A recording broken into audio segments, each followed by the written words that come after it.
我哋都會未雨綢繆，好似儲蓄、立遺囑，仲有計劃退休生活。不過面對健康挑戰，要做重大醫療決定嘅時候，我哋嘅準備又係咪足夠？預設照顧計劃同預設醫療指示。醫生啊，我最近聽個朋友提起啦，預設醫療指示同埋預設照顧計劃啦，其實係關於咩㗎？預設照顧計劃 （Advanced Care Planning） 簡稱 ACP， 就係預早為病人制定晚期照顧嘅安排，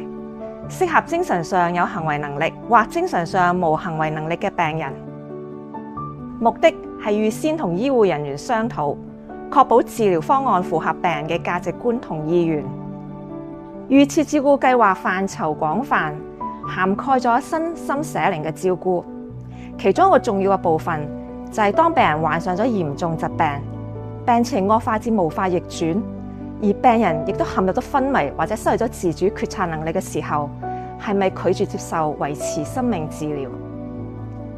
精神上有行為能力嘅病人可以進一步訂立預設醫療指示 （Advanced Medical Directive）， 簡稱 AMD。呢份文件有法律效力，可以清楚表明自己係拒絕接受邊一啲維持生命治療。例如，你可以選擇當病情去到末期時，係咪拒絕接受心肺復甦術或者其他維持生命治療？喺訂立預設醫療指示之前，我哋建議病人、屋企人同醫護人員先透過預設照顧計劃進行一個充分嘅討論，確保病人嘅醫療決定係符合佢哋自己嘅意願同埋價值觀嘅。點解預先討論維持生命治療係咁重要？當時爸爸病危，醫院問我哋要唔要急救，我哋完全唔知道佢嘅意願，喺危急情況下揀咗急救。但係爸爸過身之後，我先喺日記入邊發現佢其實想自然離開。嗰段時間真係好難受。如果同樣嘅事發生喺我身上，我唔想屋企人咁為難。所以趁而家有自主做決定能力嘅時候，同屋企人討論係好重要嘅。跟住落嚟，我哋會講下咩係維持生命治療，例如心肺復甦術、人工輔助呼吸、血液製品、心臟起搏器及血管增壓素，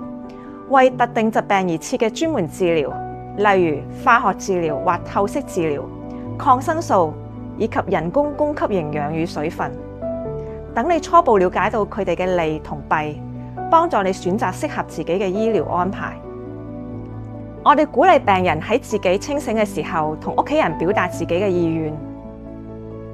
如果病人而家已經因為病情未能表達自己嘅意願，屋企人亦都可以根據對病人嘅了解，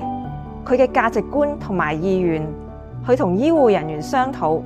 為病人制定合適嘅治療方案。